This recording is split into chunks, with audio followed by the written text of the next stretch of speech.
So right after the smash hit success of Sonic 2, plans for another sequel were started almost immediately. Work on Sonic 3 was to be handled by, once again, Sega Technical Institute. Both Yuji Naka, lead programmer for the first two games, and Hirokazu Yasuhira, the game planner for Sonic 1, were both put into the same positions for Sonic 3. However, Yuji Naka told Sega that for Sonic 3, he wanted to work exclusively with the Japanese side of STI, following all the previous drama that happened while working with the American side for Sonic 2. Sega agreed to Yuji Naka's demands, and not only was Yuji Naka the lead programmer for Sonic 3, but for the first time ever in the series, he was promoted to being a producer of the games. I'm so proud of him!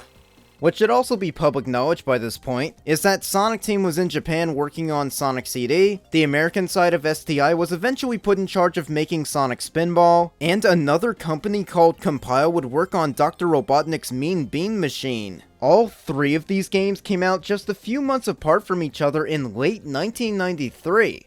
What the fuck? But while all this shit was going on, the Japanese side of STI would continue to work on Sonic 3. Yuji Naka and Yasuhira wanted this sequel to be bigger and grander in comparison to Sonic 1 and Sonic 2, resulting in tons of ideas and other concepts. Eventually realizing that the amount of content they wanted to put in Sonic 3 would most likely need to be split in two games. Sonic 3 was initially set for Christmas 1993, but it was pretty obvious that by that point in time, this game was barely gonna be halfway done. After getting delayed for 2 more months, Sonic the Hedgehog 3 would get released on February 2nd, 1994. Yep, Groundhog Day. Or as Sega referred to it at the time of the game's release, Hedgehog Day. This part isn't connected to anything, but there's this really cool North American Lifesavers promo art of Sonic holding a Model 2 Genesis and a copy of Sonic 3. Figured I'd mention it because it looks a lot like the unique classic Sonic design from Sonic the Screensaver. I love it! Sonic the Hedgehog 3 was released to solid reviews and sold a decent amount of copies. However, it must have came off as pretty underwhelming for those who played it for the first time. For starters, people were most likely expecting this game to be way more packed than what Sonic 1 or 2 had. But in comparison with those games, Sonic 3 on its own just didn't include a whole lot. While it did have a multiplayer mode, the game only had 6 zones and a rather anticlimactic ending, ultimately making it way shorter than Sonic 2. And with the stages being a lot more speed focused by this point, it was probably also shorter than Sonic 1 as well. What a great finale to the trilogy. Just generally, while Sonic 3 had a lot of good aspects to it like better graphics, great music, and a save feature of all things, the game itself just felt unfinished, mainly because it was. You see, if you do the level select code for Sonic 3, which by the way, is really fucking hard to do! Okay, so to do this, once the Sega logo starts fading away and before Sonic appears on screen in full, quickly press up, up, down, down, up, up, up, up. Your timing has to be just right, and it only seems to work when it feels like it, especially since there's a really obnoxious amount of lag frames that won't count your input. So be ready to keep hitting that reset button, but if you can get it to work, you'll hear a ring chime. Then scroll down and you'll be able to enter the sound test. Upon checking out the sound test, you'll immediately see why they made it really hard to get to, because you'll almost immediately notice a few oddities. Most notably, there are 3 extra, unaccessible levels that you never go to in the actual game. Flying Battery, Mushroom Valley, and Sandopolis. Not only that, but the sound test itself has some complete level music in it that goes unused in the final game. Why is that? Well, these are actually leftovers from levels that were cut out the game, and people wouldn't figure out what the purpose of these leftovers were for until 8 months later when another Sonic game came out. October 1994 saw the release of Sonic and Knuckles. The first thing to note about this release is that 1994 was the year that Sega switched from using the better and way more practical plastic cases to disposable cardboard boxes. Jesus, just look at how rough this box looks. Don't worry, little guy, you're in a better home now. So, let's take the game out and... what the fuck? What the hell kind of Genesis cartridge is this? I know some third-party releases use different cartridges, but I never thought Sega would use something so bulky. Well, the game's box says that it uses new lock-on technology, meaning you can connect it with other Sonic games. Sonic & Knuckles on its own contains about 6 more zones, all of them sharing similar graphics and design philosophies as Sonic 3. That's all good, but Sonic & Knuckles didn't include Sonic 3's save feature. How come? Well, let's actually see what happens when we connect Sonic 3 to the cartridge.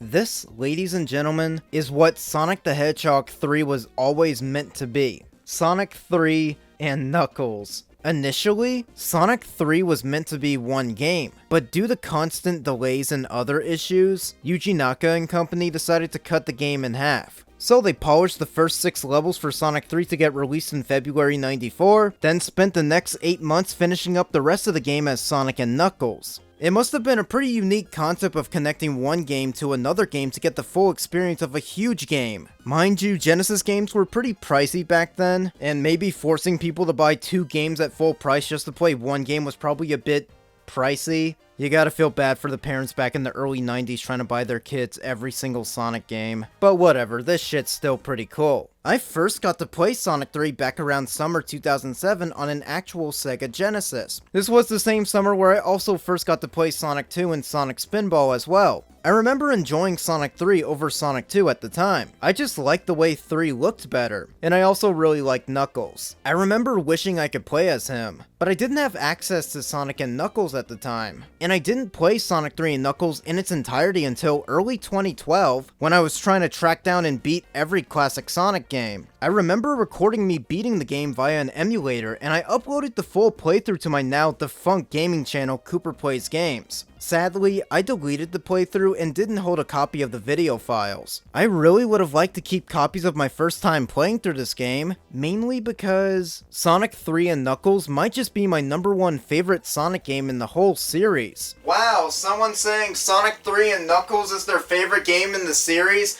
What a hot take! Bet you never heard that one before! I guess I'll jump right into it. I have a lot to talk about concerning Sonic 3 and Knuckles, and I'll also mention earlier concepts and whatnot as I delve into the game, so let's get this started. First off, there's a save feature. Yep, Sonic 3 and Knuckles was one of the first games in the series to have a save feature. I think Sonic CD might have technically had one too, but the save feature in Sonic 3 and Knuckles gives you 6 slots, and also a no save option. And you can also choose which character you want to play as when you start a save file. The save feature's really cool, and I like it. Now, the story for Sonic 3 and Knuckles is actually a bit more in-depth than Sonic 1, 2, or even CD. The game opens with Sonic and Tails heading over to a new location called Angel Island. Normally, Angel Island is supposed to be floating in the sky. However, it ended up falling into the ocean. So Sonic and Tails fly over to investigate. Sonic even turns super almost immediately. This is when we're introduced to one of the greatest Sonic characters ever, Knuckles the Echidna, who straight up punches the super right out of Sonic. He then steals all the Chaos Emeralds, chuckles, and runs off.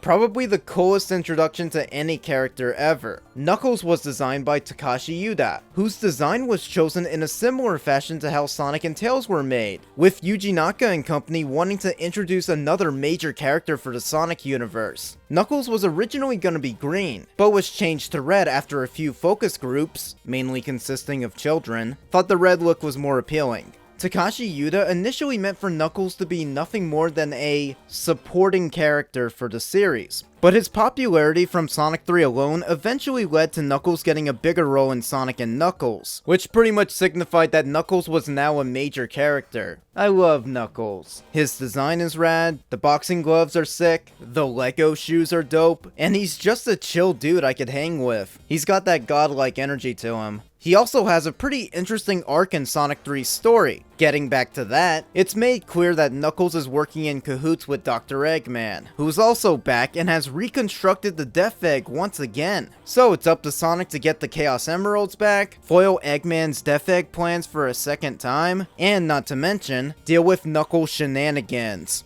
Throughout the adventure, Sonic bumps into Knuckles on numerous occasions, usually sending Sonic to a different part of the zone, or just getting in the way to annoy him. But this leads to a big twist. After a pretty underwhelming boss encounter with Knuckles, Dr. Eggman suddenly tries taking a hold of the Master Emerald. What's the Master Emerald? Well, in short, it's a super powerful emerald that's also Knuckles' most prized possession, and it'll become way more relevant in the future games.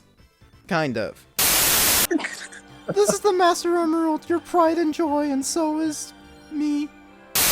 Upon realizing he was tricked by Eggman, Knuckles switches sides and teams up with Sonic and Tails, leading to the pair boarding the newly constructed Death Egg to defeat Eggman and get the Master Emerald back to Knuckles. That's pretty much the whole story in a nutshell. It sounds about as basic as the previous games, but Sonic 3 and Knuckles' story is a whole lot more involving than it appears to be. For starters, this game has a pretty huge focus on using silent cutscenes to tell its story, mainly because that's all they were really capable of doing back in 1994. As a result, we get these pretty brief cutscenes in the game, mostly of Knuckles and whatnot. While yes, Sonic CD technically had actual opening and closing cutscenes first, they weren't entirely tied to the story like how Sonic 3's in-game cutscenes are. This game is the master at silent cutscenes. What's always impressed me about Sonic 3 and Knuckles is how grander it feels in comparison to the previous games. Sonic 1, 2, and CD, even when going for the Chaos Emerald / Time Stones, were all about 1 hour in length. For Sonic 3 and Knuckles, when going for 100%, a single playthrough can last between 2 to 3 hours. Which is insane to see from a Genesis Sonic game in 1994 no less. And that near 3 hours ain't just for show. This game and its levels are packed. The gameplay in Sonic 3 and Knuckles is just about the same as Sonic 2, mainly because Sonic 3 was built off Yuji Naka's original code, with some obvious enhancements. There are 3 characters you can play as in Sonic 3 and Knuckles. Sonic, duh, Tails, and Knuckles. Sonic and Tails control almost the exact same, except both of them have at least one new ability. Sonic has a new move called the Insta Shield. Pressing the jump button twice can cause a quick shield to pop up around Sonic. It basically extends Sonic's hit radius to be slightly longer, which can also be used to cheese through a few bosses and enemies because it makes Sonic invincible for the brief second that you use it.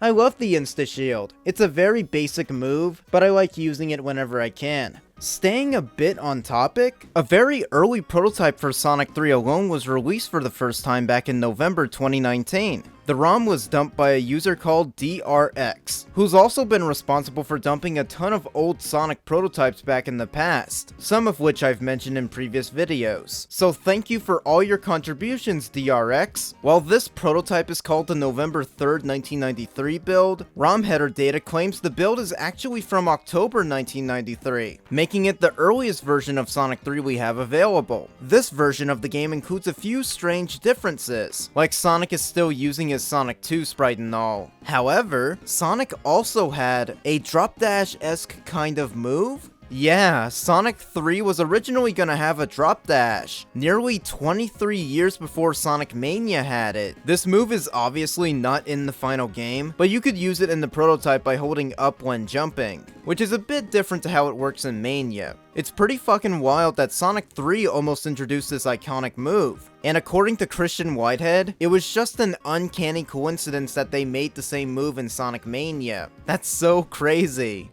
Anyways, getting back to the final game, when it comes to Tails, he controls almost the exact same as Sonic, except now he can actually fly if you keep mashing the jump button. It doesn't last forever, otherwise it would be super broken, but it's still pretty neat. He can also swim, which is dope. The 2-player co-op also returns, and the second player can actually carry Sonic in the air if you time it properly, which can be pretty tricky to set up. Okay, third character time. Knuckles plays just about the same as Sonic and Tails, except his jump is slightly gimped. So he can't jump as high, but he can spin dash, and break through certain level set pieces thanks to his strong boxing gloves, it seems. Knuckles also has the ability to glide in the air.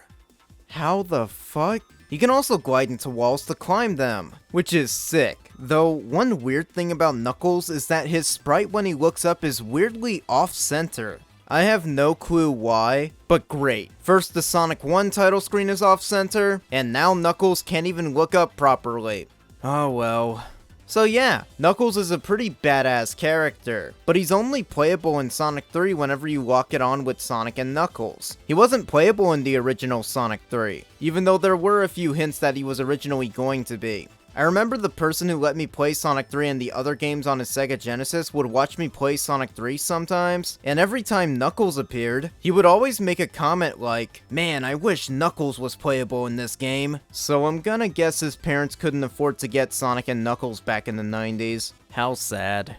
All the same item boxes returned from the previous games. However, the standard blue shield has received 3 different upgrades. There are now 3 different shield types you can get. The water shield, the flame shield, and the electric shield. Apart from giving Sonic an extra hit from enemies, all 3 can give Sonic extra moves. The water shield allows Sonic to bounce around in an air bubble, while also letting him breathe underwater. The flame shield can protect Sonic from fire type attacks, while also giving him an air dash. Then there's my favorite shield, the electric shield, which can protect Sonic from some pretty rare electric attacks, but it can also attract rings and give Sonic a double jump, which is awesome. I love the elemental shields. They're excellent additions to Sonic's gameplay, and I wish they were in every 2D game. Notice how I specifically said Sonic's gameplay. While Tails and Knuckles can also have these shields, they can't use the bounce, dash, or double jump due to them already having specific jump moves, which kind of stinks. Seriously, there's 3 buttons on the damn Genesis controller. Why not dedicate 1 button for all the shield abilities so all 3 characters can use them?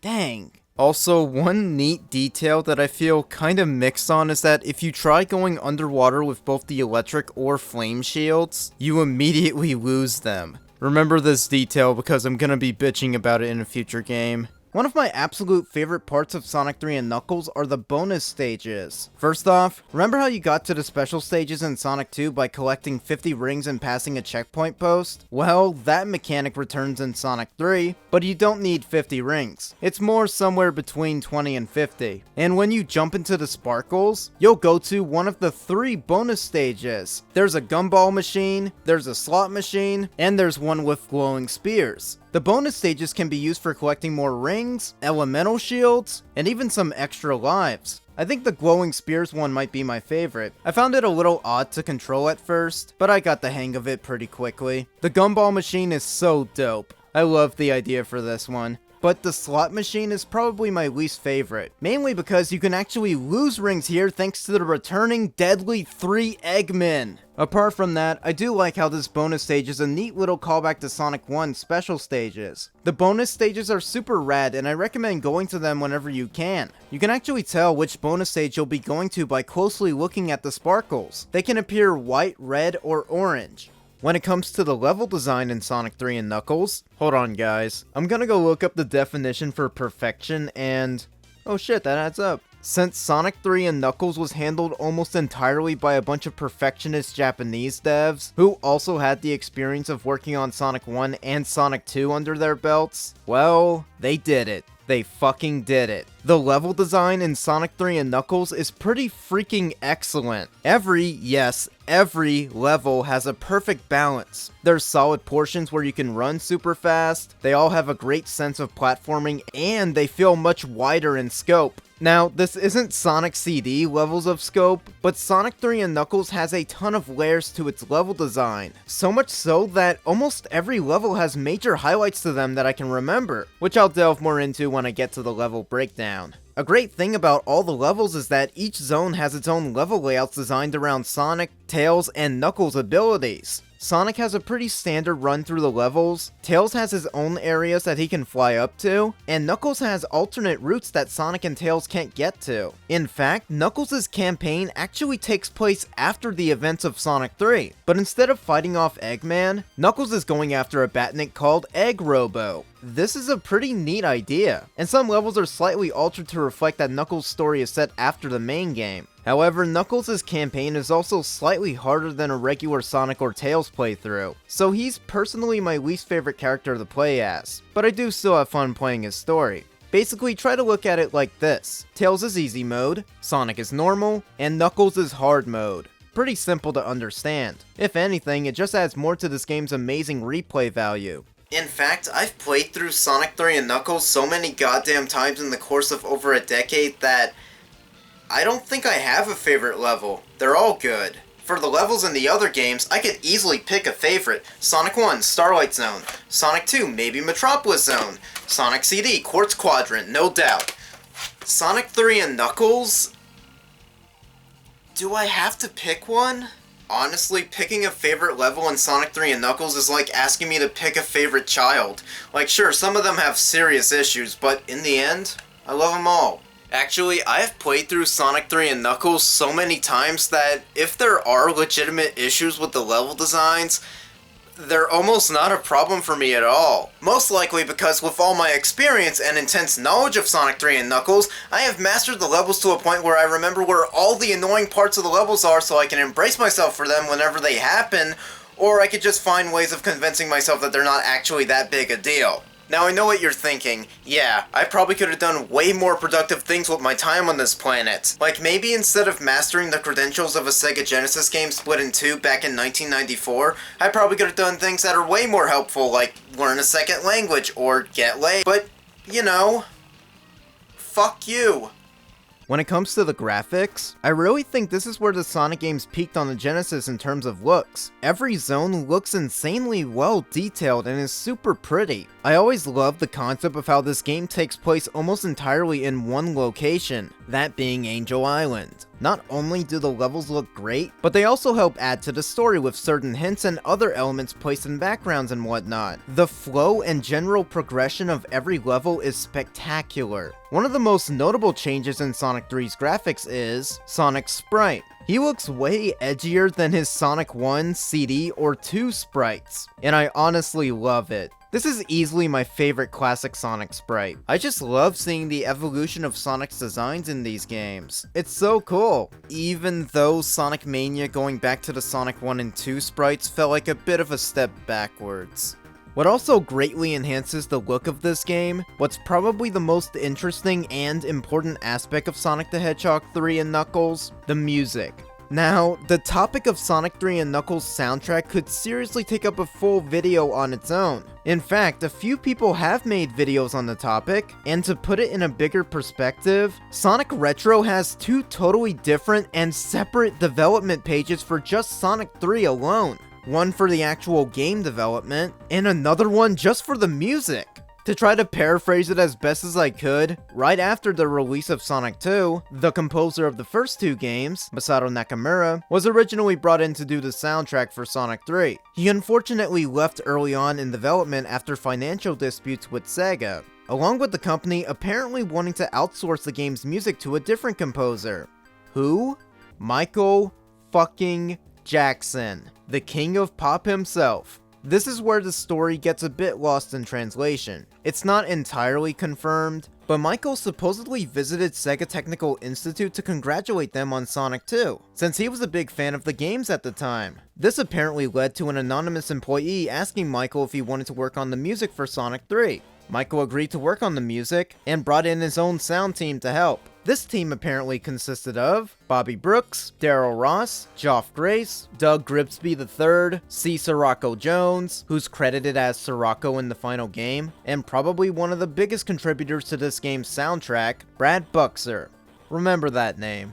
Michael and his crew worked on the game's soundtrack in secrecy for a pretty big portion of Sonic 3's development. According to Brad Buxer, Michael and the crew came up with up to 41 music cues for the game. That is pretty crazy, right? However, some of you may notice that while most of Michael's crew is credited in the final game, Michael himself wasn't. Why not? Well, this is another tricky topic that's still up for debate. Michael and his team were working on the game in 1993, which was also when certain allegations were being thrown at Michael at the time. These allegations were assumed to be the main reason Sega stopped working with Michael on Sonic 3's music, with a few SDI employees stating that this was the reason Michael was dropped from the game. This explanation can be seen as legitimate, however, it has been said by other employees, including Brad Buxer himself, that the real reason Michael actually left the project was because he wasn't satisfied with how his music sounded on the Genesis sound chip. And I kinda lean more to this being the actual reason he left. Though, it's also a bit strange, considering Michael did work with Sega on the Genesis port of Moonwalker back in 1989, so I'm not too sure what would have made Michael change his mind about 4 to 5 years after the fact. Okay, so with Michael apparently leaving Sonic 3 at some point in 1993, Sega recruited Howard Drawson and the rest of SCI's sound team to replace the majority of Michael Jackson's music, along with completely handling the soundtrack for the second half of Sonic 3, Sonic and Knuckles. This team consisted of Drawson, Takahiko Uabo, credited as Bo, Sachio Ogawa, Tashiaki Kashima, credited as Milpo, Masaru Sesumaru, Tatsuyuki Maeda, Tamanori Sawada, Masayuki Najayo, and Jun freaking Sonoi. Apologies if I kept butchering all those Japanese names. Some of you might recognize that a few of the composers on this team would later go on to compose future Sonic games. Oh yeah, there's also the sound special thanks credits, which included Drawson again, along with a few others. Okay, in total, how many fucking composers does Sonic 3 and Knuckles have? Jesus Christ. So, with all that shit said, Sonic 3 and Knuckles has one of the greatest soundtracks to ever grace the series. With so many people working on the damn music, while also having a variety of talents, every piece of level music fits their environment and are insanely catchy. Even if you don't like Sonic 3 and Knuckles that much, you can't deny, this game has a tremendous soundtrack, which is also a major factor as to why the game won't get a new re-release. Just a quick footnote, this review was written and recorded before Sonic Origins got announced, but I'll talk about it much later on. I kinda hope this isn't an issue forever, but it's been alleged that Sonic 3 and Knuckles has been giving Sega a lot of legal issues concerning the soundtrack. You're probably thinking, wait, is it the fact that having Michael Jackson originally work on the music causing the issues? The answer to that is yes and no. In fact, it mostly concerns Sonic 3's soundtrack alone. Sonic and Knuckles' music appears to be just fine, mainly because Michael and his crew were long gone after Sonic 3's release. Like I said, it's a bit complicated, but these legal issues also have to deal with Brad Buxer's involvement too. While most of Michael's music cues were removed from the game, a few songs still made it in. Which songs? Well, that's another topic up for debate, but we can make a pretty damn good guess on which music tracks are causing problems. The top 3 that most people point to are the level music for Carnival Night, Ice Cap, and Launch Base. How do we know that these are the tracks that are causing problems? Well, in early 1997, Sonic 3 and Knuckles was released on PC as the Sonic and Knuckles Collection. This was just a standard port of the game that played just about the same. But the biggest change this port had was the music. Not only was the music remade using MIDI sound fonts instead of using the original Genesis tracks, but Carnival Night, Ice Cap, and Launch Base all had their level music completely changed. Here's a few comparisons.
Pretty interesting, huh? I sure wonder for what reason at all Sega decided to change the level music for these 3 zones specifically, when all the other level music is just fine. You know what's also weirder? A little later in 1997, we got Sonic Jam on the Sega Saturn, which compiled Sonic 1, 2, 3, and Knuckles together on one disc. Not only that, they didn't change the level music in this port, even though they did that for the Sonic & Knuckles collection, which came out a few months before Sonic Jam in the same year. And it's not like the games were being emulated, all of them had to be reworked to play on the Sega Saturn hardware, so they could have easily replaced Sonic 3's music here if it was such a huge issue at the time, and they didn't. Not only that, you know the different music they changed the levels to in the Sonic & Knuckles collection? You still think those songs were made just for that collection? Well, do you also remember that October 1993 prototype I mentioned earlier? In this prototype, the level music for Carnival Night, Ice Cap, and Launch Base all use the same songs that are in the Sonic & Knuckles collection.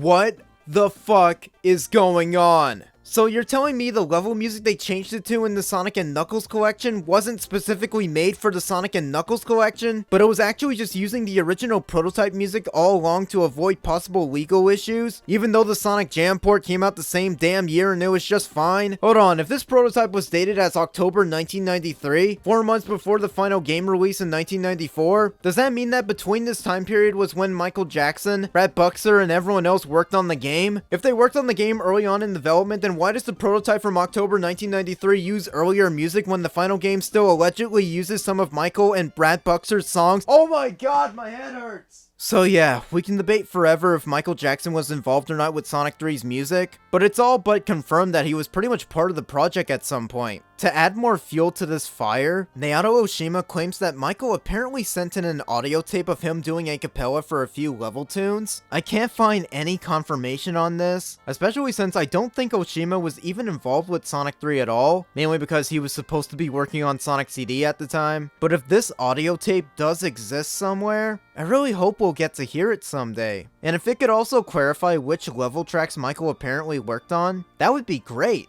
One theory I have about Michael's involvement is that there's mini-boss music in Sonic 3 that uses vocal samples, which you can only hear in Sonic 3 alone. They changed the music in Sonic 3 and Knuckles. Now, I don't give a fuck if this was confirmed to be untrue or not, but the voice clips we hear in this mini-boss music, along with the samples we hear in Launch Base's music, come on! That's Michael. Again, I don't care if this isn't true, it has to be Michael. I just get the feeling it is him. Plus, you know Knuckles' short drum beat theme in Sonic 3 alone? Well, if you're able to listen to that song for about 34 seconds in the actual game, which is kinda rare to hear, for some reason, this version of Knuckles' theme has a vocal sample in it.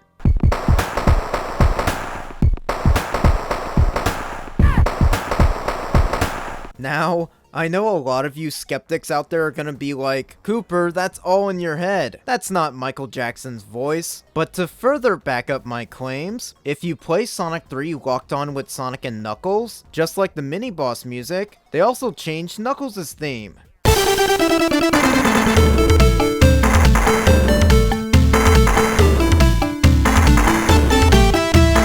The voice clips are Michael Jackson. Also, apart from Brad Buxer's ongoing testimony that he did work with Michael Jackson on Sonic 3's soundtrack, the 2009 Ultimate Genesis Collection also claims that Michael was originally going to be brought in at some point. Plus, Jun Sonoy claims that he knows a lot about Michael Jackson's involvement with Sonic 3, but he's not going to tell anybody. So there you go.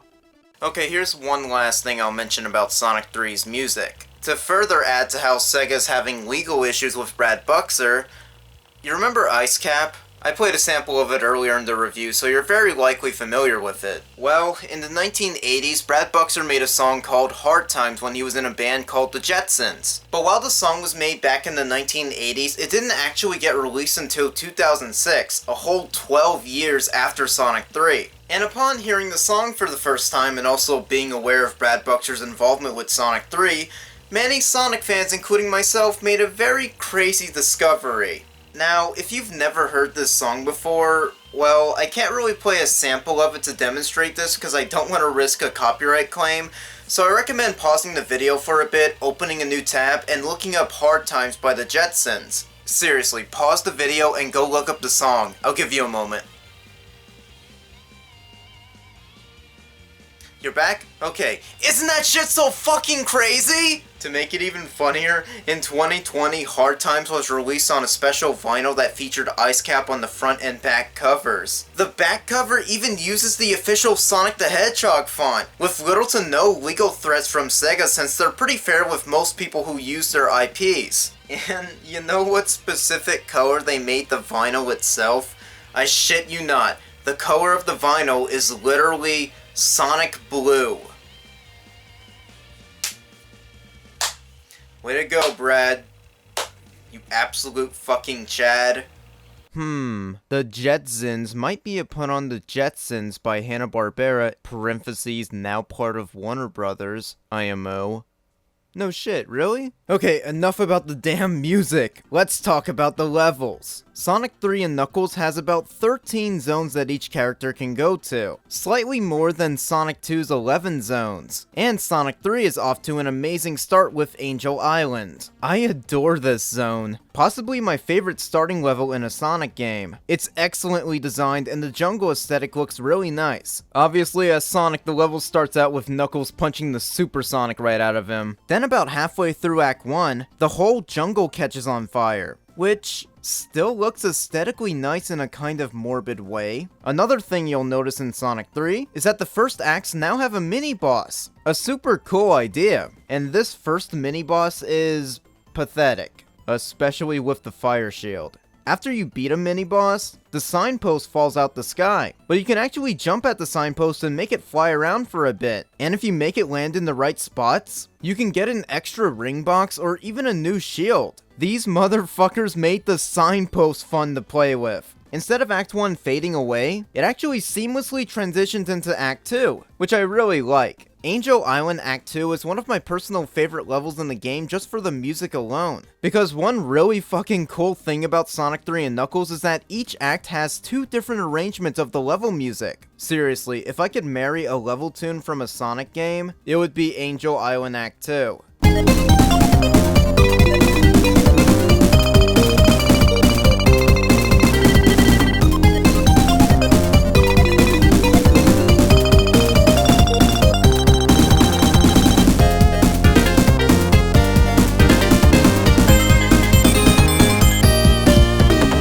Moving on, we still get an Eggman boss encounter in second acts. And this boss can be super pathetic if you time your jump right with the fire shield equipped. Then at the end, you bump into Knuckles again, who knocks you straight down to Hydro City. I love Hydro City. If you couldn't tell from reading the fucking name correctly, this is the game's water level. What's interesting about Hydro City is that for a water level, you can actually speed through almost every underwater section. Not to mention, the bubble shield makes traversing in this zone way less anxiety-inducing. This level is just fast and fun. I love the ancient ruins aesthetic. And the name for this level makes perfect sense. Because it's surrounded in water, it's hydro, and there's an ancient civilization here. So it's a city. Hydro City. It is kinda weird how there's no gap in the level title. I'm gonna guess the Japanese devs didn't realize they had to space out both words. But imagine calling this level Hydrocity Zone. That sure would be really fucking stupid. You have to be a fucking moron to call it that. Of course, Hydro City came back in Sonic Mania, and it was a bit worse in my opinion. I do like some of the additions like the boat rides and the 8-bit Sonic references, but I just didn't have too much fun playing this version of the level as I did with the original Hydro City. Aesthetically, it still looks good, though I'm not too big a fan of how these cylinders were changed to be blue. In the original game, they were purple, mainly because they were matching the background. Yeah, they also changed the background in Mania too. I don't know, I always preferred the purple look more. But I do like how Mania's Hydro City reverses the mini-boss and Eggman boss fights. I thought that was pretty clever. Also, to any of you Hydrocity defenders, if Hydrocity is really how you're supposed to pronounce it, then how come in Sonic Mania, Christian and company put a gap between the level name? Christian, no! Anyways, next up is Marble Garden. I really like this level, but I can also understand why a lot of people don't like it. Marble Garden is way more dynamic with its level layouts. You can build an insane amount of speed by running down this level's slopes. Plus, there are a shit ton of rings to be had in this zone. Marble Garden is just the ultimate example of Sonic 3 trying its hardest to be massive in scope for most of its levels. Seriously, just look at the level maps for this zone alone. It's fucking wild. I like these little things you can spin into to activate a few level structures. I like spin dashing on top of them so Sonic can bounce off them. It's pretty amusing. There's also these spin tops that you can use to traverse in the air, and to spin on the ground to gain even more speed, and break away a few level structures. I like to look at Marble Garden as sort of a successor to Marble Zone from Sonic 1. The ruins in the background of both levels also add to this idea. It's pretty neat. While I do think Marble Garden is an okay level, it is home to the most irritating badnik in Sonic 3, Bubbles. This annoying enemy can cause you to fall off your spin top, and when its spikes are out, he's basically invulnerable. Not even the insta-shield can kill him when his spikes are out. What the shit? But in Sonic 4, they pretty much turned him into a little homing attack bitch. So that was kind of funny. And before the one guy comments that Sonic 4 improved Bubbles. Act 2 leads to Eggman causing the entirety of Marble Garden to fall apart, leading to a segment where you have to avoid getting crushed. And the boss itself consists of Tails carrying Sonic to fight Eggman. This boss fight is alright as Sonic, but it's annoying as fuck when you're Tails. The hitbox on Eggman is so precise, and you can get hit and lose rings so easily as Tails. But for Knuckles, he does get his own unique boss fight for Act 2, which is pretty cool. Next up is one of my all-time favorite levels, Carnival Night. A pretty neat take of Casino Night, Carnival Night is awesome and looks terrific. I love all the balloons and all the intensely fast speed sections. Another one of my favorite aspects about Carnival Night are these 3D rotating barrels. As a kid, I used to just hop on these barrels just to watch Sonic's sprite rotate. It was so cool to look at. I also like how on some barrels, you can press up and down to make them move up and down, which I also really liked doing as a kid. And just for the record, no, I am not mentioning these specific set pieces to complain about the infamous Barrel of Doom in Act 2. Why? Because I never had an issue with this barrel in Act 2. How? Because like I said earlier, I was already messing around with the barrels when I first played this zone and knew that they can move up and down. So when I first got to this infamous barrel, I knew almost immediately how to get past it. I was really shocked to hear that so many people who first played this game got stuck at this stupid barrel. Do people really not like to mess around in Sonic levels to find cool shit?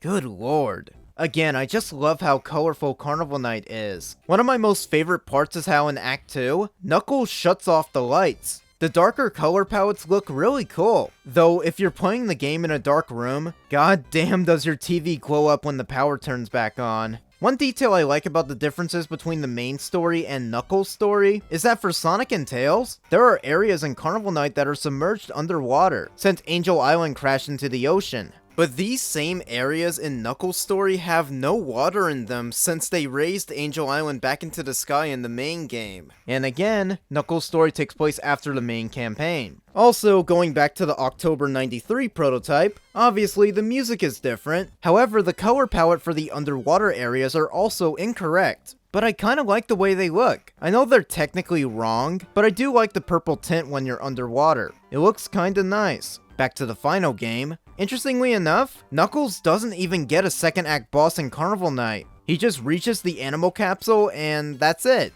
Meanwhile, Sonic and Tails have a regular boss fight. I guess I should also point out that Carnival Night is one of the most obvious music tracks that were handled by Michael Jackson. How do we know this? Well, apart from the prototype and Sonic and Knuckles collection using different songs, you remember that one song off Michael's Dangerous album, Jam? Well, get a load of this.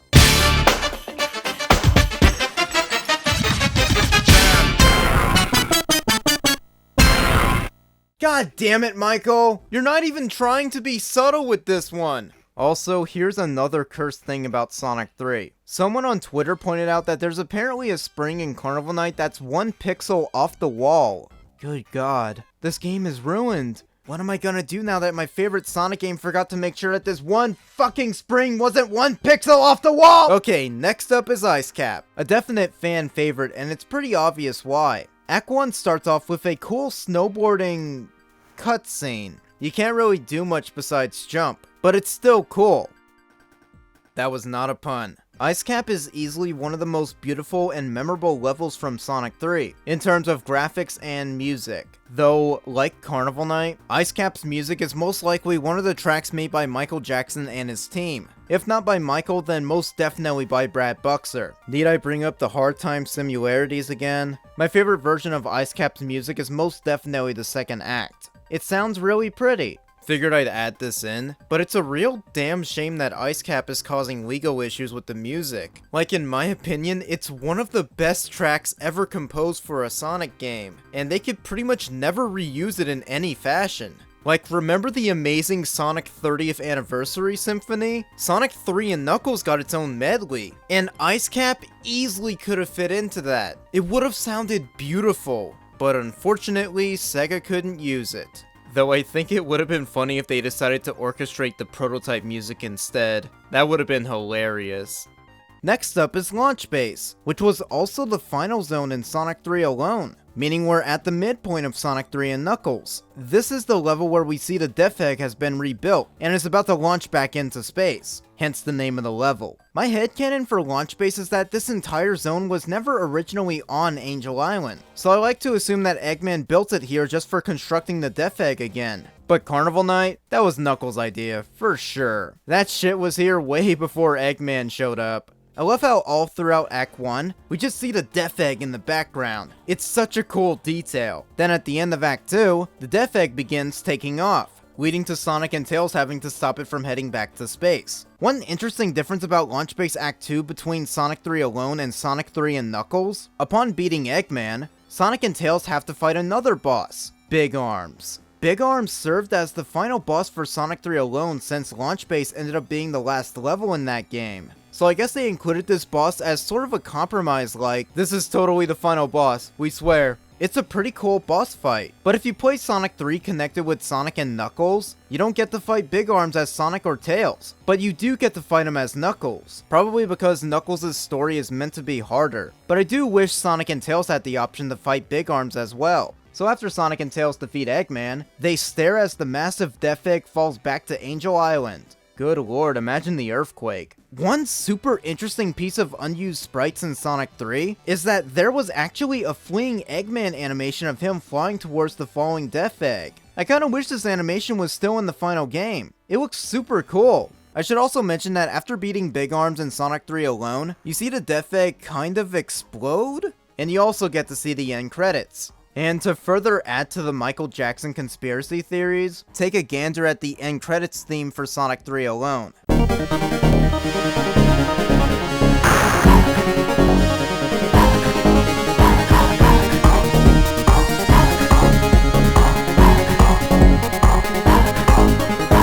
That is literally Stranger in Moscow. And Sonic 3 came out a year before Michael debuted the song on his History album. Stranger in Moscow was apparently recorded around February to March of 1994, which was shortly after Sonic 3 debuted. What the shit? Also, take a wild guess who helped Michael create Stranger in Moscow. Michael worked out a deal with Sega where Michael was going to do the music for Sonic the Hedgehog 3. Then he calls me and he says, Brad, get to work on doing the music for Sonic the Hedgehog 3. And he really wasn't up for doing a whole lot. Me and Matt Forger at Record One for a solid month did cues. And I delegated other people to help me, like Doug Grigsby and Daryl Ross and different people. But at the end of the day, we had about 41 cues. And they sounded really good.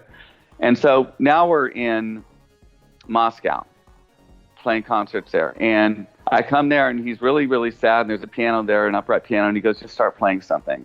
And so one of the cues, like the very first cue I did for Sonic, was the verse for Stranger in Moscow, only played in a very cartoon-like way. But it's the exact notes, the exact key, the exact voicings, everything, right? So I played a bunch of stuff, and then I played that cue, but I played it in a much different way. I didn't play in a cartoonish way. I played it, just started playing. but it was the exact same chords, the exact same voicings, everything. I played that, and he really liked it. And that's basically the song, that's Stranger in Moscow. And he wrote beautiful lyrics to it, and basically the melody, for the most part, is just the top notes of the chords I'm playing. And the verse was born from one of the very first cues I did for Sega, for Sonic the Hedgehog. And the song came together in that hour and a half that morning in Moscow. God bless you, Brad Buxer. So, since the title screen for Sonic & Knuckles shows the Death Egg falling into Angel Island, that means the next zone is the first part of Sonic & Knuckles, which leads us to Mushroom Hill. This level's pretty neat. I love the funky music, the bouncy mushrooms, and I really adore how Act 2 goes through a seasonal change. It kinda reminds me of Super Mario World. I don't have too much to say about Mushroom Hill. However, in the Sonic 3 prototype, there's no actual level for Mushroom Hill, or I guess Mushroom Valley as it was being called at that point in development, but fans were able to find an earlier color palette for the level in the prototype's code. Someone even made a reimagining of what the level might have looked like. It's pretty neat. The next level is Flying Battery. This zone is really cool, and it's obvious why they brought it back in Sonic Mania. I like the one bit where Sonic can be guided through these speed sections by using these gravity-defying spears. It looks sick. And while I did enjoy Mania's reimagining, I still prefer the original level. Mania's version made it to where the electric shield can cause Sonic to stick to electric ceilings, which looks neat, but I'm not too big a fan of it, even though it is a nice attention to detail. I think either version of the level has their strengths and weaknesses, really. Flying Battery is also technically the first level in the game to not take place on Angel Island, mainly since you're on a flying fortress that belongs to Eggman, which was always a really neat idea to me. And a part of me feels like Egg Fleet in Sonic Heroes was paying homage to Flying Battery, since it was using the same basic concepts, except somehow on an even bigger scope. Fun fact, while Flying Battery is the second level in Sonic & Knuckles, and the 8th level overall in Sonic 3 and Knuckles, the original plan for this level was that it was initially going to take place between Carnival Night and Ice Cap, and you could still see that this was going to be the case in the Sonic 3 sound test. The original plan was that you were going to be shot to Flying Battery from Carnival Night, then after crashing through the door at the end of Flying Battery, you would have used the door to snowboard in Ice Cap. Obviously, they scrapped the zone in Sonic 3 and moved it to a different spot in Sonic & Knuckles.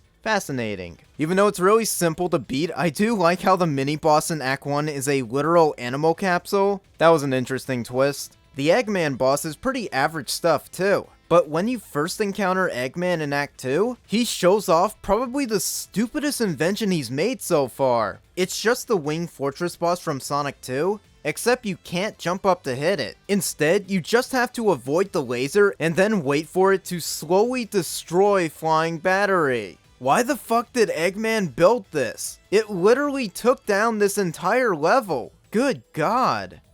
Anyways, next up is Sandopolis. I like this level. In fact, it's one of my favorites in the whole game. I like the visuals, I like the music, the heat wave effect in the background looks cool, though if you have a headache while playing this game, it might hurt your eyes. But fuck this Scorpion Batnik and its stupid attack. He's like the shell cracker of Sonic 3 and Knuckles. A lot of people's biggest complaint with this level is that it could take forever to complete. While I personally don't have an issue with longer Sonic levels, especially for classic Sonic games, Sandopolis is easily the longest level in the game. Act 2 most definitely gets a lot of hate, but I still really like this act. I love the focus on the lighting here since the level gets progressively dark, so you have to keep lighting up the level with these switches. The way this act switches between color palettes looks pretty impressive. The biggest gimmick in this act is the ghosts. Basically, Sonic releases these ghosts from a capsule, and they slowly start to form and get angrier the darker the level gets. So you have to keep relighting up the level to keep them from attacking you.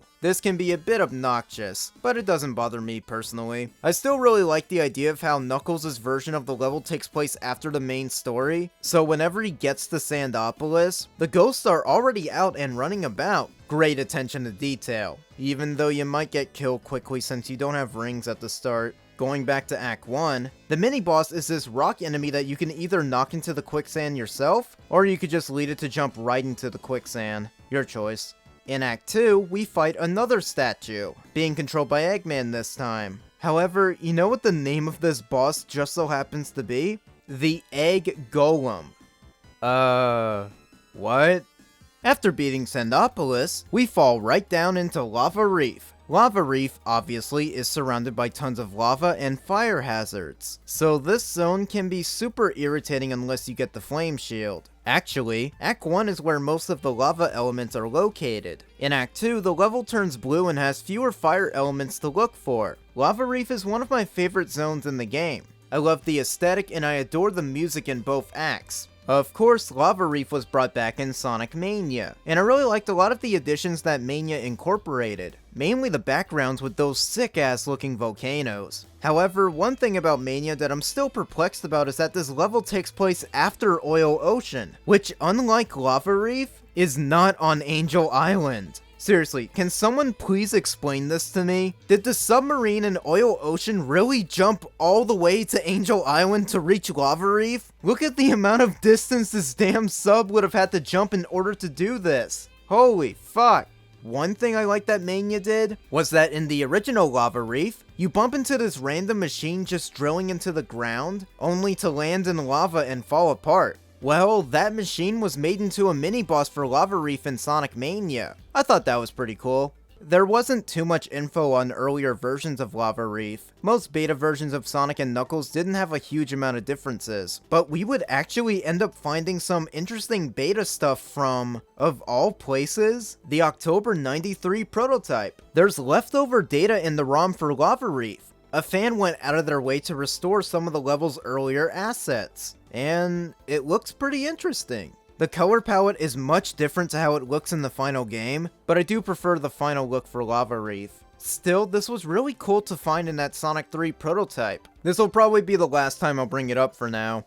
Going back to the final game, I love that one little detail in Act 2 where the Death Egg ignites the entirety of Lava Reef again. I always thought that looked pretty badass. Well, after beating Lava Reef, it leads us to our first one-act zone, which is Hidden Palace. What? That cut level from Sonic 2? Nah, besides the name, it's nothing at all like that level. It's really brief, and it's mainly for the big boss encounter with Knuckles himself, who is unbelievably easy to beat. Huh. Afterwards, this is also the zone where we get to see Knuckles realize that Eggman was using him just to get to the Master Emerald, to which Eggman steals it while also shocking the crap out of Knuckles. With Knuckles defeated and realizing Eggman tricked him, the Red Boy decides to team up with Sonic and Tails. So Knuckles leads them to this teleporter that takes the boys up to Sky Sanctuary. Sky Sanctuary is a one-act zone that consists of egg robos flying about, and you just gotta climb to the top to reach the escaping Death Egg. I love the image of the Death Egg taking off in the background. It really makes it feel like we're reaching the grand finale of the game. Plus, there's that weird fucking Easter egg that Cybershell made a video about, where near the start of the level, if you duck in the right spot near Knuckles, it'll trigger this shooing animation by him. It's such an odd detail that they didn't need to put in the game, but they did it anyway, and I really like it. Also, I really love the way that Sonic Generations handled Sky Sanctuary for both classic and modern Sonics. Both their levels were really fun and great.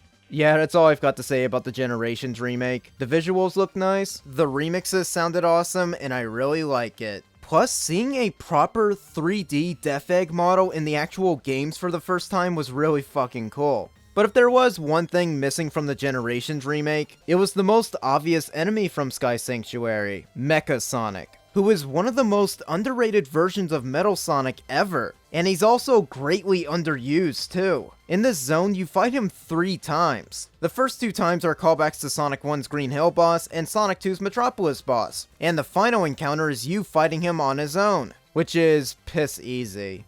Hilariously enough, the first time I technically saw Mecha Sonic was in the original version of the Super Mario Bros. Z fan series. As a kid, I remember being absolutely terrified of this character. So when I first played through Sonic 3 and Knuckles and saw Mecha Sonic for the first time, I was like, holy shit, it's the antagonist of SMBZ! Only to find out that his boss fights were unbelievably easy. Interestingly, Sky Sanctuary is where Knuckles' story ends, which also means that Mecha Sonic is the final boss. Knuckles' Mecha Sonic fight is a bit more difficult, but it could still be pretty easy once you master Mecha Sonic's patterns. But since Knuckles' story ends at Sky Sanctuary, that means he doesn't gain access to the final major zone in the game, which both Sonic and Tails get to go to. This is, of course, the Death Egg. Unlike Sonic 2, where the Death Egg was just a hallway that led to the original Robo-Sonic and Death Egg Robo boss fights, in Sonic 3 and Knuckles, the Death Egg has been made into a full-fledged zone with 2 acts. The Death Egg is understandably difficult, and for a final zone, it's honestly pretty brilliant.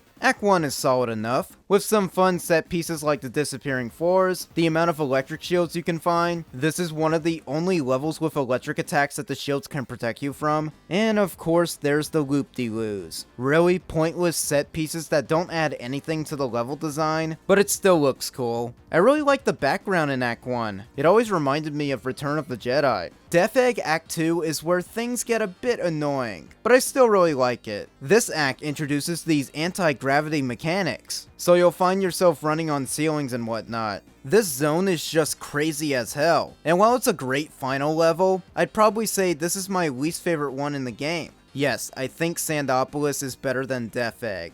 Despite this, I still think it's super cool that they made Death Egg into an actual zone.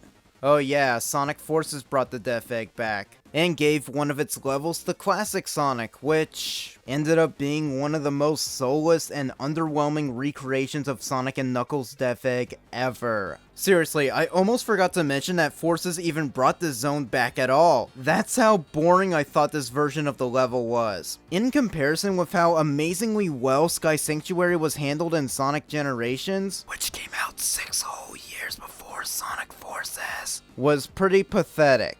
Which is kind of a shame because this was technically the first modern Sonic game to have a proper Death Egg level. What a waste. And to make it worse, they didn't even do remixes of the Death Egg music. Why not? The Death Egg is not the zone that's causing legal issues. What was the point?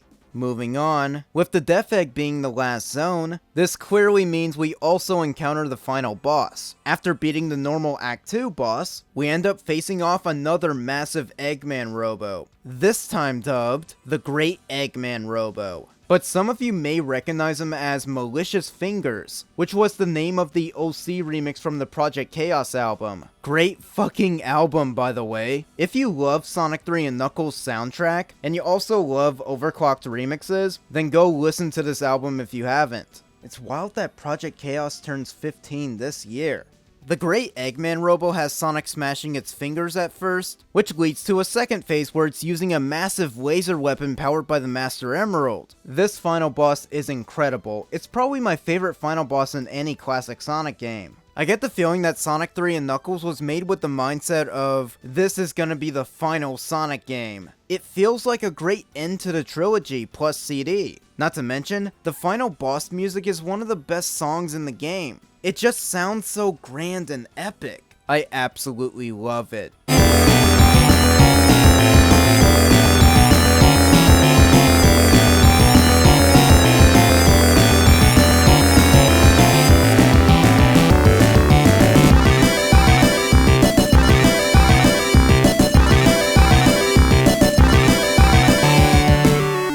Upon defeating the Great Eggman Robo, Eggman tries to take off with the Master Emerald, so Sonic has to chase him down and destroy his Eggmobile for the last time. But guess what? That's not where it ends. Obviously, if you're not a stupid fucking clod, you may have realized that we need to recollect the Chaos Emeralds again. The game literally started out with Knuckles stealing them. Of course, you have to get the Chaos Emeralds by beating special stages, but unlike the first game in CD where you need to collect 50 rings, then jump at a big ring at the end, or Sonic 2 where you need to get 50 rings, run past a signpost, and jump into the sparkles, the way Sonic 3 and Knuckles handles getting to the special stages is honestly one of my favorite aspects about the game and its level designs. You have to actually go out of your way to find these massive, rotating special rings that are hidden in certain parts of the levels. This greatly encourages the player to explore the levels more, which I really love. These special rings are so well hidden that I still have yet to find all of them. So every time I come across a new one that I didn't find in a previous playthrough, it feels really neat. The special stages in Sonic 3 and Knuckles are these 3D rotating stages where you have to collect a certain number of blue spheres. Collecting all the blue spheres will grant you a Chaos Emerald. Plus, if you get a perfect square of blue spheres, it'll turn every sphere into a ring. Collecting every ring in a special stage will give you a perfect bonus, which gives you enough points to earn a continue. Which is kind of fucking pointless because this game has a save feature, but whatever. Obviously, you have to avoid the red spheres, because touching one will boot you out the special stage, causing you to have to find another special ring in the level. This special stage, obviously referred to as Blue Sphere by everyone, is pretty cool. I've heard the 3D rotations can be a bit much for some people. In comparison with the Sonic 1, 2, and CD special stages, Blue Sphere is probably my favorite special stage from the original Genesis games. But I do still like the 2011 recreations of Sonic CD special stages, and I think Sonic Mania special stages are probably my all-time favorite, but Blue Sphere is still super dope. And collecting all 7 Chaos Emeralds will, once again, grant you access to becoming Super Sonic. Not only that, but Knuckles also has a super form too. Meanwhile, Tails gets Jack All. Both Super Sonic and Super Knuckles are really fun to play as, but both of them still have the same issues that Super Sonic did in Sonic 2. Mainly where you can't change back to normal until you run out of rings. But there are 2 improvements with the super forms in Sonic 3. To become Super, instead of collecting 50 rings and simply jumping, you have to actually press the jump button again to transform. This is really convenient since it no longer means that you have to avoid jumping after getting 50 rings now. You do still have to wait for your rings to run out to change back to normal, but there is a second option. Enter a bonus stage as a super form, then when you exit the bonus stage, you'll be back to your normal form. Yep, the bonus stages can turn off the super form. I still would have preferred a dedicated button for turning on and off the super form, but this option is still good. However, upon getting all the Chaos Emeralds and reaching Mushroom Hill Zone, as Sonic and Tails, you'll get a cutscene of Knuckles exiting a small room. You can enter the room for yourself to see, whoa, a rainbow special ring? Jumping into it will take you to the Master Emerald Shrine in Hidden Palace Zone. You then see the Chaos Emeralds leave Sonic, and cause these massive colorless emeralds to appear. Jumping onto them will lead you to more Blue Sphere special stages. Yep, we have 7 more Blue Sphere stages to complete, and these are way tougher than the Sonic 3 portion of the game. Some of these stages are claustrophobic as fuck, and require the right button input, otherwise you're getting a red sphere and losing a special stage. Best of freaking luck if you try to go for all the special stages. Anyways, beating these special stages will actually reward you with a Super Emerald? What the fuck is a Super Emerald?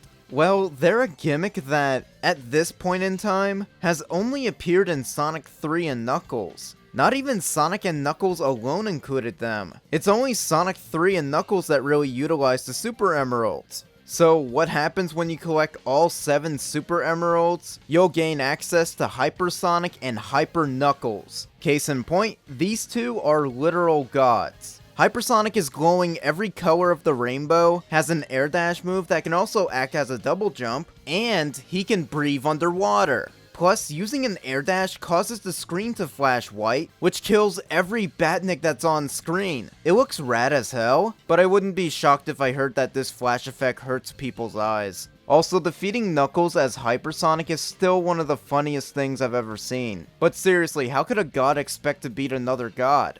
Do I look like I need your power? Yeah, probably. When it comes to Hyper Knuckles, he's glowing pink, can glide and climb walls much faster, and gliding into a wall can cause a mini earthquake, which can kill any Batnik on screen too. The Hyper forms are insane, and I'm really sad that they never made a comeback in a future game. Thanks a lot, Azuka. You know, it's funny that I make that joke, because Sonic 3 and Knuckles was actually one of the first Sonic games that Takashi Azuka ever worked on. Interesting. Oh yeah, Tails can also go after the Super Emeralds. Collecting all of them doesn't give him a Hyper form. But he does finally get a Super form. Yes, Super Tails is finally a reality. And he is insanely overpowered. He can fly for a really long time, and most notably, he's being followed by his Flicky Army of Death, as 2010 Some Call Me Johnny labeled them. And that name is stupid accurate. These Flickies can fly at Batniks and kill them, along with taking care of bosses just fine too. Seriously, you don't even need to move in most boss fights as Super Tails. Both Hyper Forms and Super Tails are incredible rewards for getting all 14 emeralds. But do they do anything else aside from giving the player the good ending for all 3 characters? Well, Knuckles' story ends with Sky Sanctuary, and Tails ends with the final boss in the Death Egg.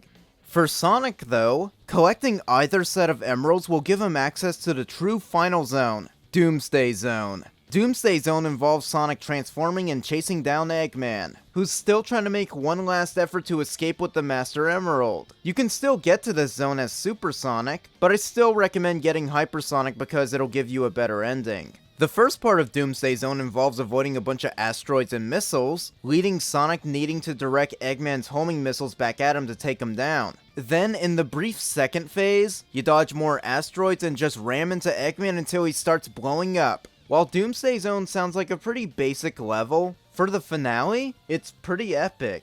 The fact that only Sonic has proper access to it also makes playing through the game as Sonic all the more special. I guess Doomsday Zone is also the first technical Super Sonic finale the series ever did. After defeating Eggman, Sonic flies back down to Earth with the Master Emerald, with Tails catching both of them. Then they fly back to Angel Island to return the Master Emerald. After doing so, the floating island heads back into the sky. In the good ending, we get an extra shot of Sonic and Tails flying off in the distance, with Knuckles walking on screen. He smiles and pretty much gives his respect to Sonic and Tails for returning his Master Emerald. This ending is GOAT! It's my favorite ending to any classic Sonic game. I honestly don't care to mention what the bad endings are like, because the good ending is just so perfect and absolutely worth it. Knuckles' good ending is about the same, though during the credits, Angel Island floats up for a really long time. It nearly reaches space too. Good lord. Also, I don't mean to ruin this game more, but I'm pretty sure the end credits are misaligned too. Well.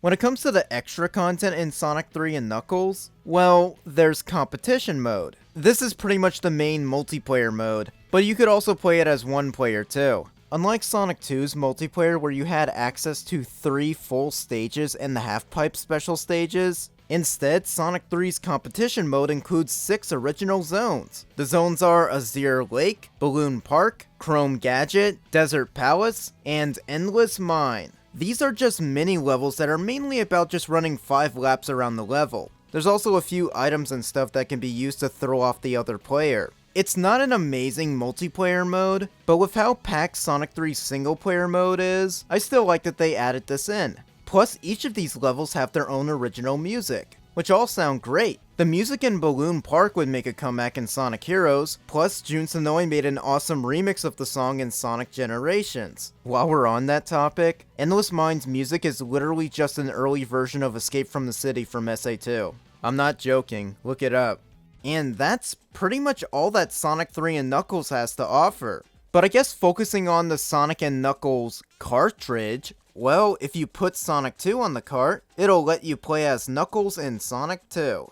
I already briefly mentioned this in my Sonic 2 re-review, so I'll just say, this option is super dope and I really love it. However, what happens when you put Sonic 1 or any other Genesis game on the cartridge? Well, you'll be given access to what fans call Blue Spear. This is a version of the game that is entirely dedicated to the Blue Spear special stages, and locking into Sonic 1 will grant you access to literal millions of Blue Spear stages that are all generated at random. I personally don't want to sit down for several hours of my life just playing Blue Spear over and over again, but if you really love these special stages, then, well, go nuts. Also, quick shout out to Blue Spear Guy, wherever you are.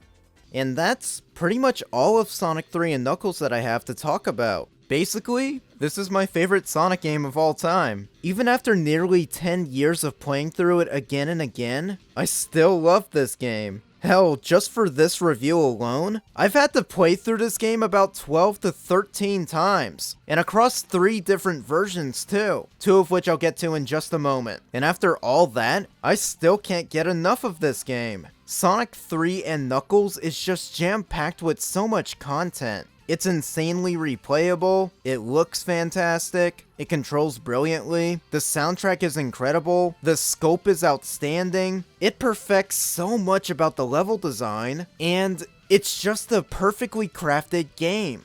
How could I not recommend this game? It's probably the biggest classic Sonic game we'll ever get. No, not even Sonic Mania could top its scope and ambition. I love all the levels, I love all the music, I love the story, I love the competition mode, I love Blue Spear, I love Knuckles, I love this game. I've talked about how much I love this game for over an hour now, so you probably get it by this point. I'd say go out and get this game, but that's where it gets kinda complicated. Currently, you can only buy this game on Xbox Live Arcade and Steam. But why? Oh boy. Well, since January 2011, Sonic 3 and Knuckles has not really been ported.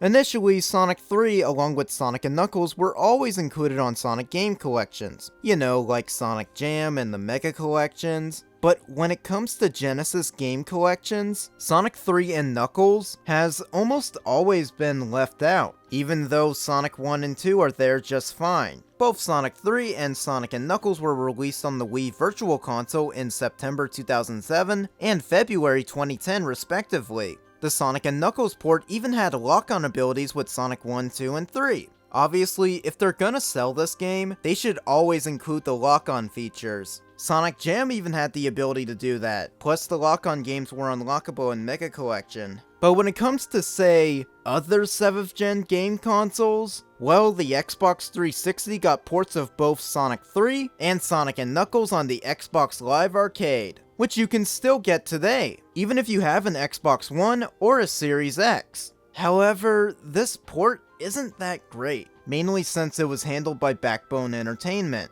Backbone's ports are usually okay, but the way they handled Sonic 3 and Knuckles is just, ugh. First off, they're both $5, so you need $10 to get the full game. Not only that, but you have to go into Sonic and Knuckles and check the bonus content section. This'll give you access to the lock-on games. That's good, right? No. My biggest complaint about this port is because of one simple thing. Sonic 3's save function was completely butchered. Remember how you had 6 save slots? Well, in the Xbox Live ports, you don't get to choose a save slot. Instead, you start the game without a choice, and the only save functionality that you have is the save states, which are in every other Backbone port. They literally took away a useful feature from the original game. Why? I mean, if you don't mind using save states, then I guess this port gets the job done alright. But this really is one of the weakest ways of playing Sonic 3 and Knuckles. Weirdly enough, the PS3 never got these ports of Sonic 3 or Sonic and Knuckles. It did get Backbone Sonic 1 and Sonic 2 ports, but that was about it. However, there was another option for those with a PS3, which was somehow worse than the Xbox Live ports. This is Sonic's Ultimate Genesis Collection, released for the PS3 and the Xbox 360 in February 2009. This collection included 49 games, including 9 unlockable games that were arcade and Master System games. This would also end up being the last major Genesis collection to feature Sonic 3 and Sonic and Knuckles. So what exactly is so bad about this collection? Well, it's perfectly fine for just about every other game, except the 2 big ones. For some stupid asinine reason, this collection doesn't give you an option to use the Sonic and Knuckles lock-on features. Are you fucking kidding me? You know, this collection has these fun facts sections for each game, and in Sonic and Knuckles fun facts, it actually talks about the game's lock-on features. So you included a fun fact about the game's lock-on capabilities, and proceeded to not include them in this port? Really? This exclusion was an obvious major complaint that this collection received when it first released. According to this collection's producer, the reason why the lock-on functionality was excluded was apparently because of tight development times, and including them would have meant dropping certain titles from the collection altogether, because 9 of the unlockable games were non-Genesis and required unique emulation solutions.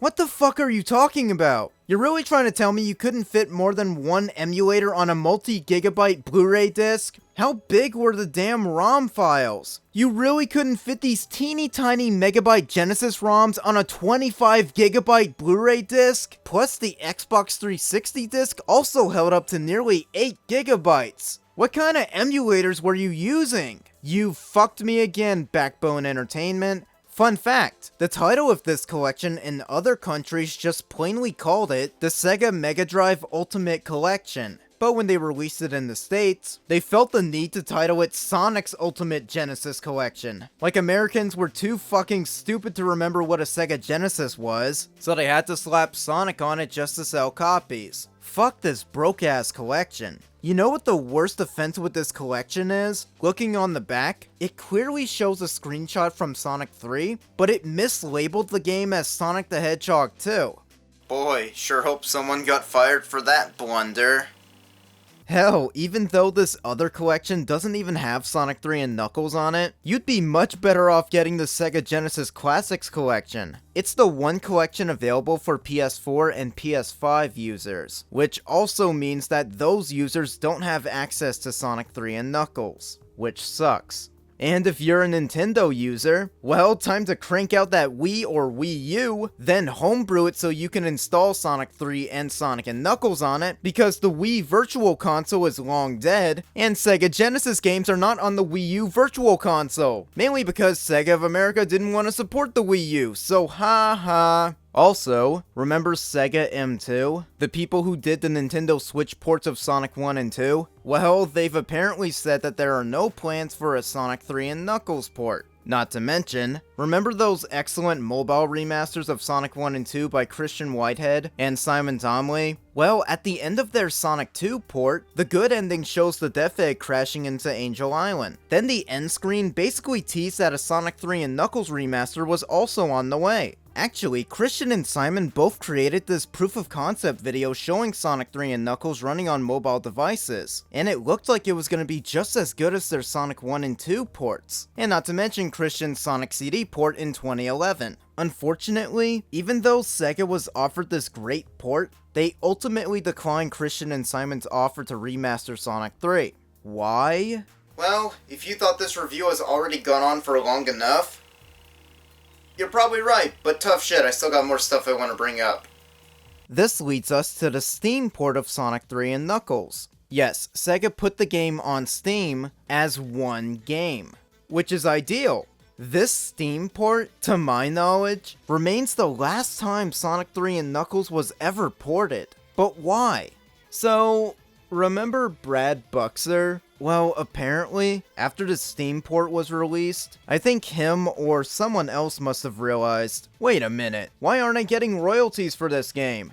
Okay, I do want to clarify. I don't know if this is 100% true, but pretty much, this Steam port has essentially led to Sega not wanting to port Sonic 3 and Knuckles again, or even include it in recent Genesis collections. Mainly because it's very likely they're trying to avoid ongoing legal issues that still persist with the game's soundtrack. Now, this hasn't been confirmed by Sega or even by Brad Buxer, at least not to my knowledge, but it's become pretty obvious. As of right now, Sonic 3 and Knuckles has not received a port in 10 years, which is insane. Especially when you compare it to the crazy amount of times that Sonic 1 and 2 have been ported. Now, some of you might say, well, maybe Sonic 3 and Knuckles isn't ported as often because maybe it's not as popular as Sonic 1 and 2. To that I'd like to reply with, what the fuck are you talking about? Who cares? Yeah, I'm pretty sure Sega would not be against porting this game alongside Sonic 1, 2, Spinball, 3D Blast, Mean Bean Machine, you get my point. So I'm pretty certain that Sonic 3 hasn't been ported due to these alleged legal issues and not because it's not as popular as Sonic 1 or 2. Especially with the large amount of fans who have been begging for another port of Sonic 3 and Knuckles. What's funny is that it's just Sonic 3 that's causing problems. Sonic and Knuckles is totally fine. This was mainly since Michael Jackson, Brad Buxer, and everyone else worked on the music during Sonic 3's development, and were pretty much long gone when Sonic and Knuckles was being worked on. I'm also very positive that Sega would not be against porting Sonic and Knuckles on its own, but since the whole purpose of Sonic and Knuckles was that it was designed to be connected with Sonic 3, since it's literally the second half of the game, I assume Sega doesn't include Sonic and Knuckles in collections since they know for certain that people will complain at them for excluding Sonic 3, which would add more to the speculation that Sonic 3's music is causing problems. You're also probably thinking, well, if Sonic 3 is causing this many problems, then why don't they just remove the ports on Steam and Xbox Live? Well, if they were to be removed by Sega, this could potentially be used in court as admission of guilt. So, they're kinda stuck there for now. Again, I just want to clarify, these legal issues have not been confirmed, and Sega clearly can't comment on this. It's a shame, but that's just how it is at this point in time.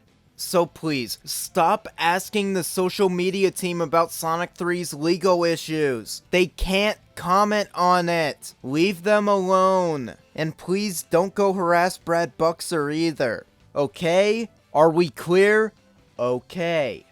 However, despite these ongoing problems, Sonic 3 and Knuckles is on Steam for a measly $5. So you know what that means, right? Fans have access to an officially distributed ROM file of the game, which means mods can roam free. There are two best ways of playing Sonic 3 and Knuckles, so I'll discuss both for a bit. First off, a little backstory. Back in the mid-90s, there were actually plans to put out a special edition version of Sonic the Hedgehog 3, which would have included Sonic and Knuckles on the same cart. So effectively, this meant you wouldn't have to buy both games to get the full experience. However, this special release of Sonic 3 never saw the light of day, but some betas for it did leak online, and there was also a listing for the game where it was referred to as Sonic 3 Plus. Where have I heard that before? While this version of Sonic 3 was never released, the core idea of this version of the game would be incorporated and perfected in the excellent 2013 ROM hack, Sonic 3 Complete. This, for a long time, was the best way to play Sonic 3 and Knuckles. This ROM hack also included options to play Sonic 3 alone, Sonic and Knuckles alone, along with Blue Spear, obviously. This ROM hack included a shitload of bug fixes and some amazing customization options. I can't even begin to mention every little thing this great ROM hack brought to the table, so I'll just say go watch Cybershell's best way to play Sonic 3 video that he made about the ROM hack, since he basically covers all the best aspects about it. Plus, you can even get the ROM hack built into a proper Genesis cartridge, so you can get it running on real hardware if you want. It's pretty sick.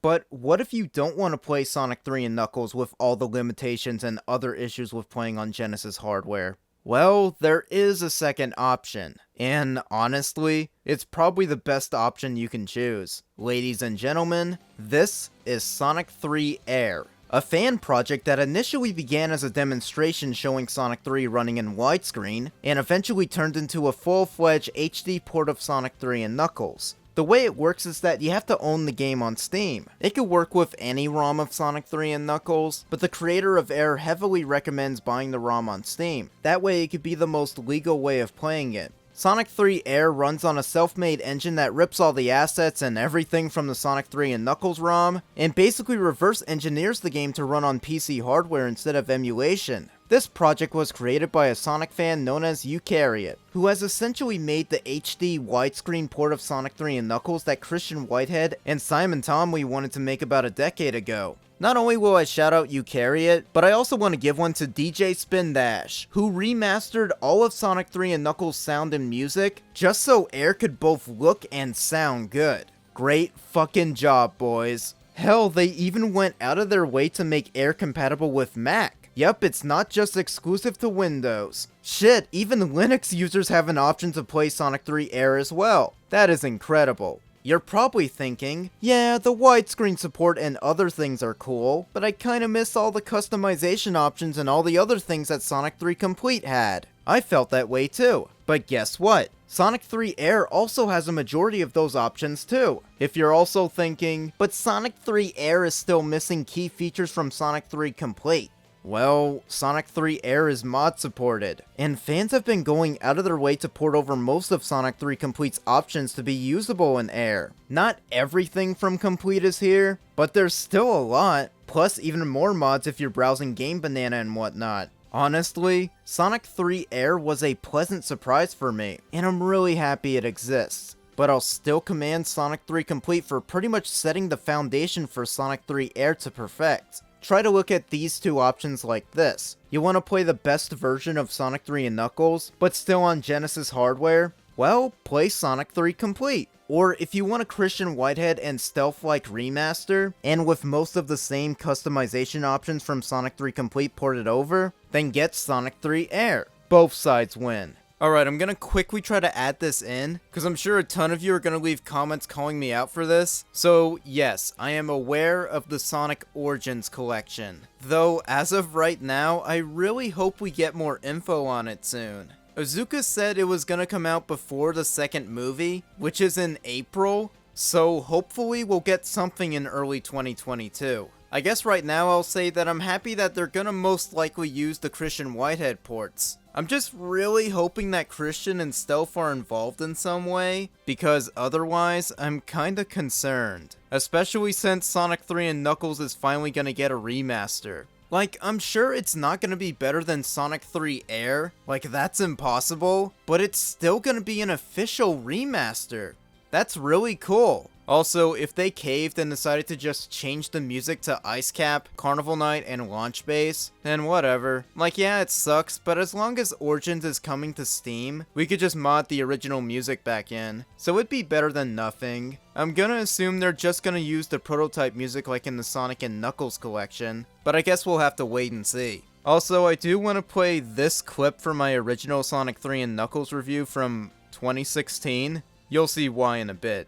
Okay, this was gonna be the part where I was gonna flip out and just tell Sega to give Christian Whitehead more money and to give him another chance and to make that Sonic 3 and Knuckles port he was gonna make. But before I could finish recording all the stuff I needed for my review, Sonic Mania got announced at that 25th anniversary party, and I can't wait to play that game since Christian Whitehead and Stealth are both part of it. And who knows, maybe if Sonic Mania sells, which it's going to, maybe he'll be able to make that port of Sonic 3 and Knuckles. And who knows, maybe Sega will give him the option to put his ports of Sonic 1 and 2 on Steam and other consoles. So yeah, I can't wait for Sonic Mania, and I hope Christian Whitehead can get that port of Sonic 3 and Knuckles made. So yeah, I guess my wish from 5 years ago is finally coming true. I hope we get more info on Origins soon, hope the Sonic 3 remaster's good, and yeah.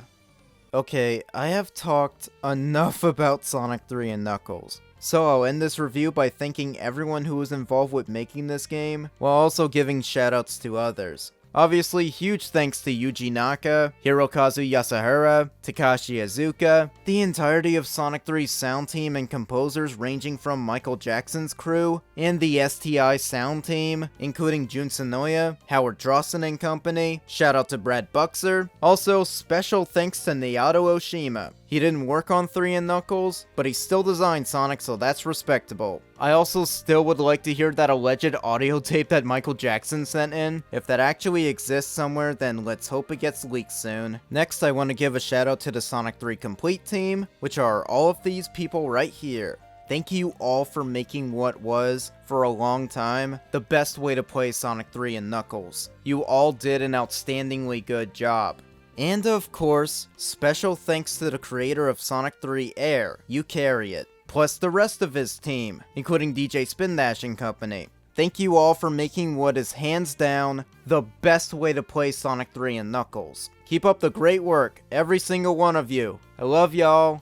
Honestly, it's such a good ass time to be a classic Sonic fan. Not just with Sonic 3 Air existing, but also those decompilations of Christian Whitehead's Sonic 1, 2, and CD remasters, done by Rubber Ducky Cole. Also, special thanks to Sonic Retro, mainly for being just one of the best Sonic fan sites with a great amount of information and trivia on the development of these games. Just a great community all around.